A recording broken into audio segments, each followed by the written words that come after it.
দশম শ্রেণীর পাঠ্য বাংলা ব্যাকরণের প্রথম অধ্যায় কারক ও অকারক সম্পর্ক বেশ কতগুলি পর্বে তোমাদের কাছে প্রথম পর্যায়ক্রমিক মূল্যায়নের প্রস্তুতি হিসেবে ছোট প্রশ্ন আলোচনা করছি। দেখো, আজকের পর্বেও দিয়েছি 10টা প্রশ্ন। 1 নম্বরে রয়েছে, ভোরবেলায় তিনি চলে গেলেন, রেখাঙ্কিত পদটির কারক হলো অধিকরণ কারক। এটা মানে যেটাকে কালাধিকরণ, একটা সময় পর্বকে এখানে বোঝানো হচ্ছে। 2-এর দাগে দেখো, কারক হলো ক্রিয়াপদের সঙ্গে কার সম্পর্ক না নামপদের সম্পর্ক। 3 নম্বর, কি ঘুম, এটা ঘুমই হবে, কি ঘুমই না ঘুমালো। এখানে ঘুম হলো কি ধরনের কর্ম না এটি হচ্ছে সমধাতুজ কর্ম। যে ধাতু থেকে ক্রিয়াটি জাত হয়েছে সেই ধাতু থেকে বাক্যের কর্মবাচক পদটি জাত হয়েছে। 4 নম্বর, সবাই চোরের ভয়ে ঘর আগলাচ্ছে। তাহলে করণের যে প্রকারভেদ অনুসারে এই রেখাঙ্কিত পদটি কী ধরনের করণ, এটি হচ্ছে হেতুময় করণের দৃষ্টান্ত।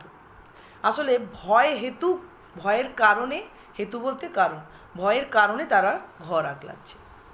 তারপর দেখো 5-এর দাগে, সাধারণত র বা এর বিভক্তি যুক্ত হয় কোথায় না সম্বন্ধ পদে। সম্বন্ধ পদে র বা এর বিভক্তি যুক্ত হয়।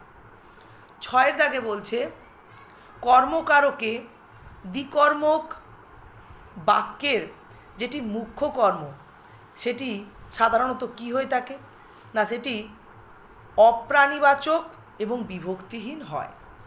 বাক্যে দেখা গেছে যে 2টি কর্মবাচক পদ রয়েছে।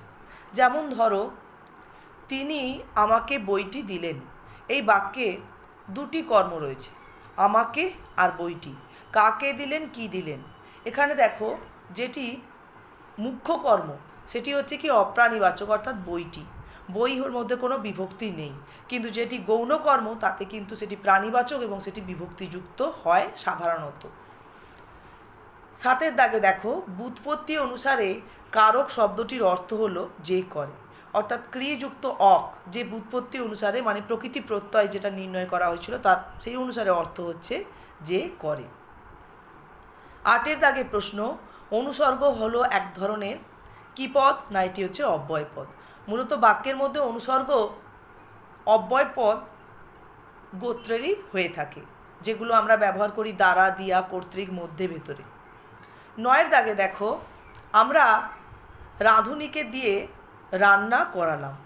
কর্তার প্রকারভেদ অনুসারে এখানে রাঁধুনিকে হলো মানে রাঁধুনি, এই কর্তাটি কী ধরনের কর্তা না প্রযোজ্য কর্তা।